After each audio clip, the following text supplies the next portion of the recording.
이 새벽에 하나님께서 우리에게 주시는 하나님 말씀은 욥기서 40장 1절에서 24절까지 말씀입니다. 저와 여러분이 한 절씩 나누어서 교독합니다. 여호와께서 또 욥에게 일러 말씀하시되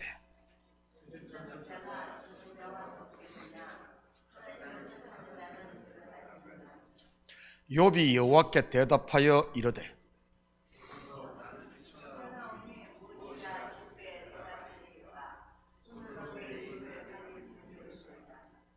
내가 한번 말하였사온즉 다시는 더 대답하지 아니하겠나이다.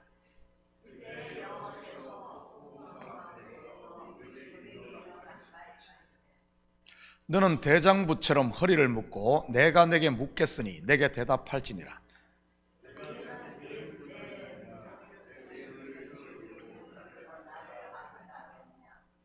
내가 하나님처럼 능력이 있느냐? 하나님처럼 천둥소리를 내겠느냐?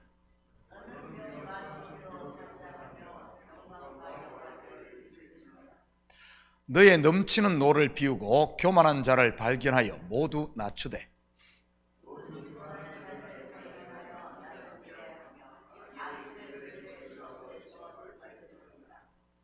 그들을 함께 진토에 묻고 그들의 얼굴을 싸서 은밀한 곳에 둘지니라.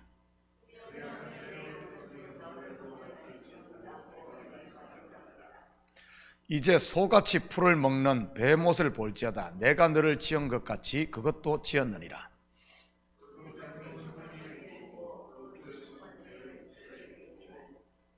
그것이 꼬리치는 것은 백향목이 흔들리는 것 같고 그 넓적다리 힘줄은 서로 얽혀 있으며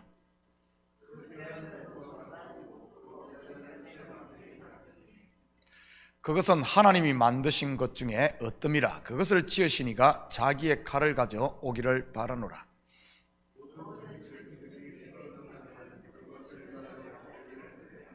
그것이 연잎 아래나 갈대 그늘에서나 늪 속에 엎드리니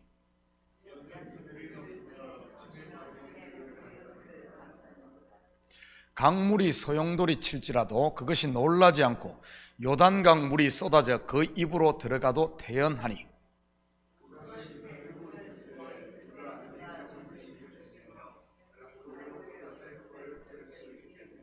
아멘. 좋은 아침입니다. 신학자들의 연구에 의하면 욥기 38장부터 41장까지 하나님께서 욥에게 한 질문의 수가 적게는 70개부터 많게는 90개까지라고 합니다. 물론 오늘 본문도 그 질문에 연속 석상이 있고요. 그런데 욥은 그 많은 하나님의 질문에 단 한 개도 답을 내놓지를 못합니다.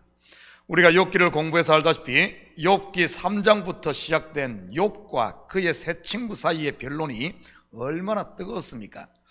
한치도 물러섬 없이 자기의 모든 지식과 경험을 동원해 자기의 옳음을 주장했었지요. 그것도 하나님께서 만든 만물의 이치를 들고 비유를 베풀면서 말입니다. 그런데 그렇게 박식했던 욥이 하나님 앞에서는 꿀먹은 벙어리가 되고 맙니다. 하나님의 질문이 욥이 답하기에 너무 어려워서 그랬던 것일까요? 물론 그런 것도 있지요. 그렇지만 욥기는 하나님께서 어려운 질문을 통해 욥을 기죽이는 그런 이야기가 아니라 율법 신앙에 머물고 있는 욥의 눈을 열어 진리로 인도하는 구원의 이야기인 것입니다. 그렇다면 욥이 대답할 수 없는 이런 질문 속에 담긴, 아니면 어떻게 이렇게 질문하신 하나님의 의도가 무엇일까요? 그것은 바로 하나님의 구원 계획, 곧 우리를 은혜로 구원하시는 그 비밀이 인생으로서는 도저히 이해할 수 없는 비밀에 감춰져 있음을 말하는 것입니다. 그리고 그분이 자기 백성에게 베푸시는 은혜와 사랑은 인생이 거부하거나 저항할 수 없음을 말하는 것이기도 하지요. 이것을 개혁주의 신학의 선구자였던 존 칼빈은 인생의 전적 부패라고 표현을 했습니다. 다시 말해 죄로 인해 눈이 감긴 인간은 스스로는 도저히 하나님의 이 비밀을 알 수 없다는 말이지요. 그러기에 하나님께서 계시를 통해 열어주셔야만 하나님의 뜻을 인생들이 이해할 수 있다는 말입니다. 우리는 이러한 사실을 예수님의 12 제자들을 통해서도 확인할 수 있습니다. 3년 반 동안을 데리고 다니며 그렇게 자세히 하나님 나라를 가르쳤음에도 제자들은 도저히 이해하지를 못했지요. 그들이 무식해서 그랬을까요? 아닙니다. 그런데 그들이 언제 십자가와 부활이라는 이 방법을 통해 인생들을 구원하시는 하나님의 경륜, 이 비밀을 깨닫게 됩니까? 바로 오순절 성령이 그들에게 임하여 그들의 눈이 열렸을 때, 하나님이 그들의 눈을 열어주었을 때, 계시했을 때 그들은 환하게 깨닫게 됩니다. 그리고 하나님께서 부으시는 성령을 그들은 또한 거부할 수 없었고요. 이것을 신학자 존 칼빈은 불가항력적 은혜라는 이런 단어를 통해 표현을 했던 것입니다. 그러니 하나님의 백성은 그의 손에 끌려서 또는 떠밀려서 사망에서 생명으로 옮기고, 또한 그분의 손 곧 성령에 이끌려 우리가 천국으로 견인되어 가는 것입니다. 그러기에 순종이야말로 형통의 가장 빠른 지름길인 것이고요. 그래서 믿음이란 것은 결국 하나님의 이끄심의 손에 끌려가는 것이 아니라 그분과 보조를 맞출 수 있는 순종이야말로 최고의 믿음인 것이지요. 그리고 우리를 구원하시고자 하는 하나님의 언약적 이 사랑을 우리는 다 이해할 수가 없습니다. 우리가 육의 몸을 벗고 영으로 그분과 얼굴을 마주보기 전까지는 말이지요. 이것에 대해 사도 바울은 고린도전서 13장에서 지금은 거울로 보는 것처럼 희미하나 그때는 얼굴과 얼굴을 대하여 볼 것이라, 이렇게 말했던 것입니다. 사실 지금까지 욥의 변론은 알지 못하면서 아는 척 했던 것이라는 사실을 오늘 이 답을 할 수 없는 이 하나님의 질문을 통해 욥의 그 실체를 드러내는 것입니다. 욥의 무지를 말이지, 다르게 말한다면 욥의 죄를 드러내는 겁니다. 왜냐하면 이러한 무지 곧 죄를 드러내야만 심판을 통해 깨끗하게 하고 하나님의 구원의 옷, 이 의의 옷을 입혀줄 수 있으니까요. 우리도 그러지 않습니까? 새 옷을 입기 전에 먼저 뭘 합니까? 먼저 겉옷을, 이 더러워진 옷을 벗고 깨끗이 목욕을 한 후에 새 옷을 입어야만 그 새 옷에 가치가 있는 것 아니겠습니까? 그런데 알고 보면 이것은 욥만 그런 것이 아닙니다. 모든 구원 얻은 백성도 마찬가지라는 사실이지요. 먼저는 죄를 드러내고 그것을 그리스도와 함께 십자가에 못 박아 심판하고, 그리고 나서 다시 일으키는 것 말이지요. 알지도 못하면서 아는 척하며 죄투성이면서도 의인인 척했던 욥과 새 친구의 모습은 어쩌면 지금 내 모습일 수도 있다는 사실입니다. 만약 내가 율법의 초보에 붙잡혀 있다면 말이지요. 우리말에 목소리 큰 사람이 이긴다는 말이 있듯이 교회에서도 하나님의 은혜와 사랑을 제대로 알지 못하는 사람일수록 변론만 무성할 수 있다는 사실입니다. 왜냐하면 우리를 향한 하나님의 사랑은 인간의 머리로는 도저히 이해할 수 없는 그런 것이니까요. 욥이나 그의 새 친구도 당대는 가장 박식했던 현인들이었지 않습니까? 그런데도 하나님이 열어주지 않으니 인과응보라는 율법의 틀을 벗어날 수 없었던 것이고요. 바울도 마찬가지 아니었습니까? 스스로 율법을 다 지켰다는 소위 의인이었지만 하나님께서 보내신 구원자 예수 그리스도를 전혀 알아보지 못했지 않습니까? 그러니 예수 믿는 사람들을 죽이려고 그 난리를 쳤던 것이고요. 다시 말해 율법이 아닌 은혜로 구원하시는 이 구원의 비밀에 사도 바울도 예수를 만나기 전까지는 까막눈이었다는 사실입니다. 그것 또한 다메섹 도상에서 빛으로 오신 예수님을 만나 그의 눈에서 율법의 비밀이 벗겨지고 나서야 하나님의 구원의 비밀을 환하게 깨닫게 되었고요. 바울이 쓴 로마서가 전부 이 비밀을 설명하고 있는 책 아닙니까? 이신덕이 율법을 지키는 행위가 아닌 믿음 곧 하나님의 은혜로 구원 얻는 이 비밀 말이지요. 또한 제가 로마서를 강의하면서 말씀드렸듯이 이 비밀이 인생들의 머리로는 도저히 이해할 수 없기에 계속해서 부연 설명을 하고 있는 것입니다. 로마서는 반복도 반복인 것입니다. 그런데 알고 보면 로마서만 그런 게 아닙니다. 성경 66권 전체가 했던 말 또 하고 했던 말 또 하는 반복인 것입니다. 그런데도 이스라엘 백성들이 못 알아먹지 않습니까? 하나님께서 그들의 눈을 열어 계시해 주기 전까지는 말이지요. 혹시 여러분 가운데 말씀이 이해되지 않는다고 낙심하지 마시기 바랍니다. 그것은 당연한 것이니까요. 오히려 성경이 너무 잘 이해된다면 그것이 오히려 이상한 것입니다. 제가 단언하건대 성경이 너무 재미있고 잘 이해되시는 분들은 아마 성경을 겉으로만 보고 있을 가능성이 농후합니다. 다시 말해 율법의 초보 단계 말이지요.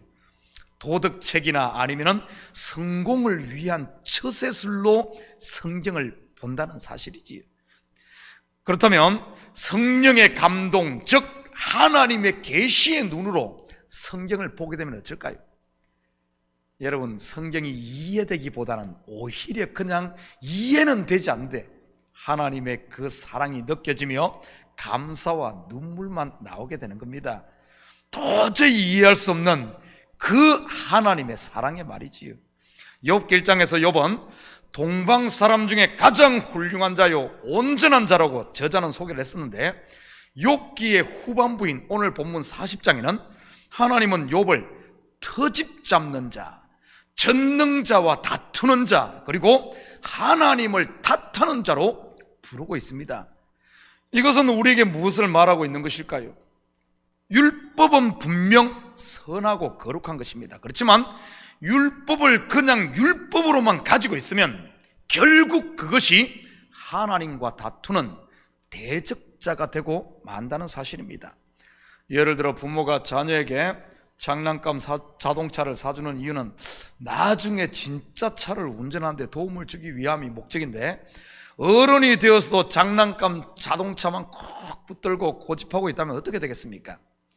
율법은 하나님의 은혜를 가르쳐 주기 위해 주신 그림자요 모형인데, 그것만 고집하고 있다면, 실체가 왔는데도 그것만 고집하고 있다면 결국은 하나님의 은혜를 거부하게 되므로 하나님과 다투는 자, 하나님의 대적자가 된다는 말입니다. 우리는 이러한 사실을 복음서에서 확인할 수 있지 않습니까? 예수 그리스도를 십자가에 못 박게 내어준 바로 유대인들을 통해 말이지요. 그들 또한 터집 잡는 자, 전능자와 다투는 대적자가 되지 않았습니까? 그들이 율법만 붙들고 있으므로 말이지요. 예수님께서 하시는 일들마다 꼬투리를 잡아 죽이려고 했으니 말입니다.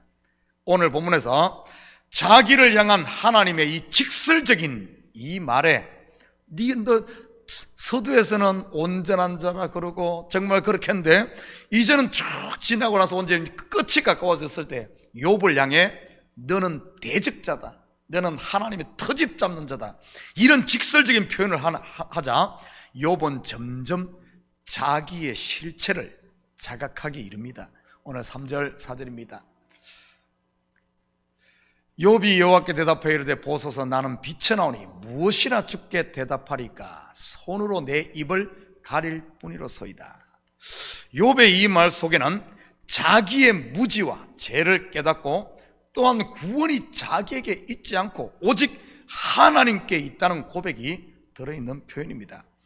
죽이셔도 하나님의 뜻, 살리셔도 하나님의 뜻, 오직 하나님의 뜻만이 이루어지라는 이런 의미지요.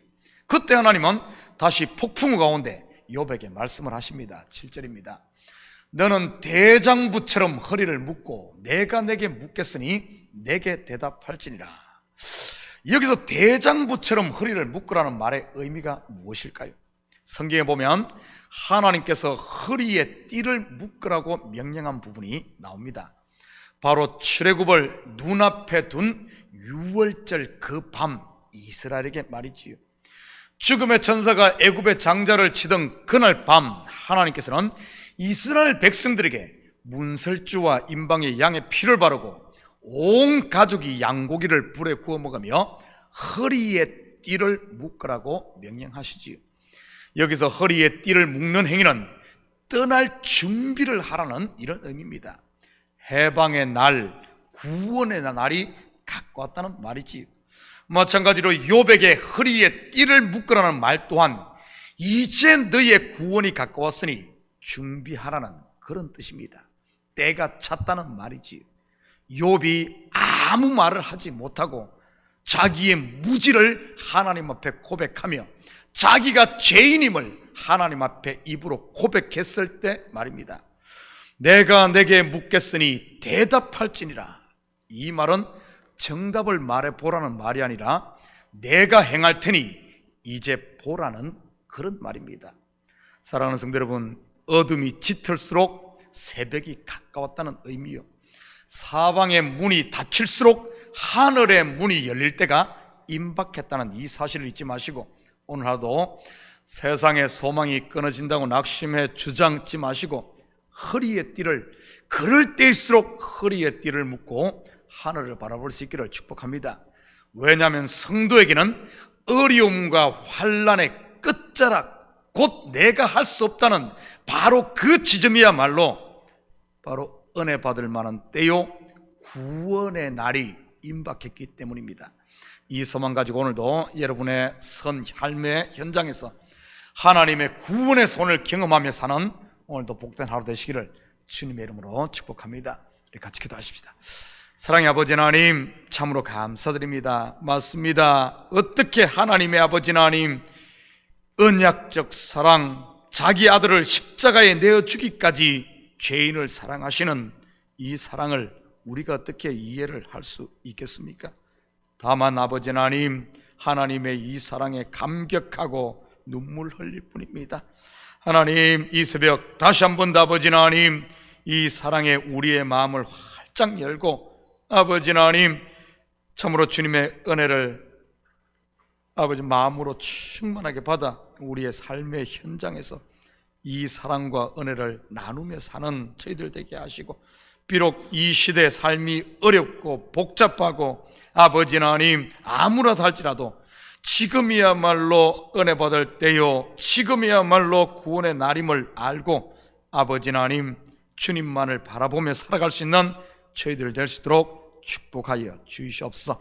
그래야 아버지 하나님 우리의 세상의 눈은 감기게 하시고 영의 눈이 활짝 열려 아버지 하나님 있다고 자랑하지 아니하고 없다고 기죽지 않는 아버지 하나님 세상과 조연하게 항상 은혜와 평강을 누리며 살 수 있는 참된 성도들 다 되게 도와주시옵소서. 이 새벽도 간구하는 기도 제목마다 주님 속형답하실 줄 믿사오며 이 모든 말씀 예수님의 이름으로 기도드립니다. 아멘.